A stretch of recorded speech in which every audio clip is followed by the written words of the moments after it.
So, pakita ko lang mga ka-works kung paano ba malalaman kung naglo-lose compression ang ating mga head.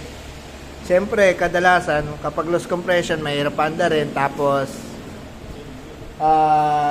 malambot yung kickstart o kaya hard starting ang unit natin. So, pag natanggal nyo na si cylinder head block at gusto nyong malaman kung paano loose compression siya, ito yon yung barbula. Kung singaw.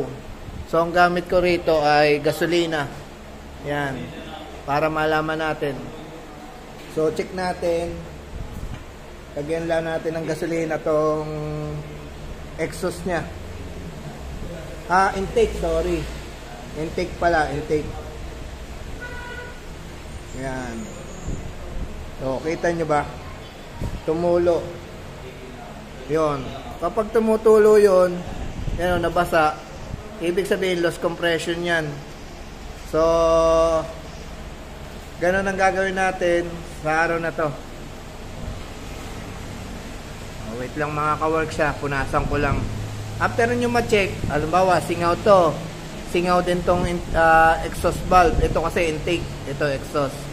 Nalagyan nyo ng gasolina at may tumulo siya, ibig sabihin loss compression talaga ang kanyang unit. So, ang ginagawa ko lang dyan, huwag nyo nang pabili ng bagong barbula kung hindi naman siya baluktot. Ang gagawin ko, hahasain ko lang para at least kahit pa paano makatipid tayo sa pyesa na bibili natin na unit. Matutuwa pa sa atin ang customer.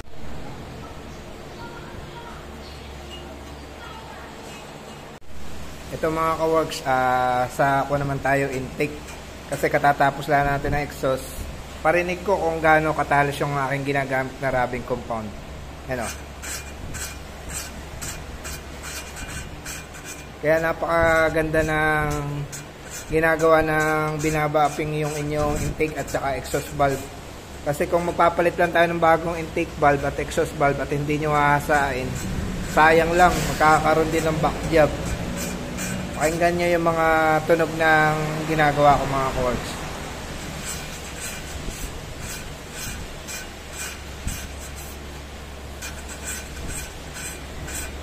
Yan, yan ang tunog ng pagbabapping, valve lapping ang tawag dito, valve lapping.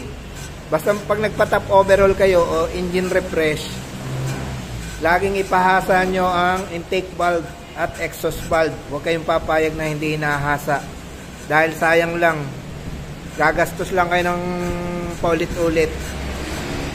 Saka magandang compression pag walang singaw. Pakita ko sa inyo after mamaya na matapos to. Ito patapos na. Nagawa na natin yung exhaust valve, intake valve na lang. After nito, pakita ko yung difference ng nahasa yung barbula.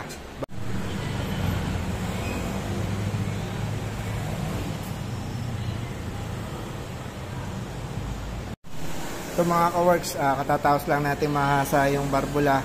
Ito yung kaiba ng hindi nahasa at nahasa. Ito yung nahasa eh. Kita nyo yung paligid. Yan o, yung paligid yan. Puting-puti nung mahasa. Ganon din ito.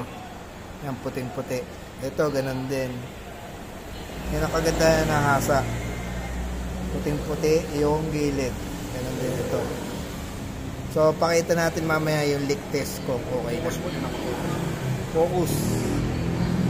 Yan. Opya.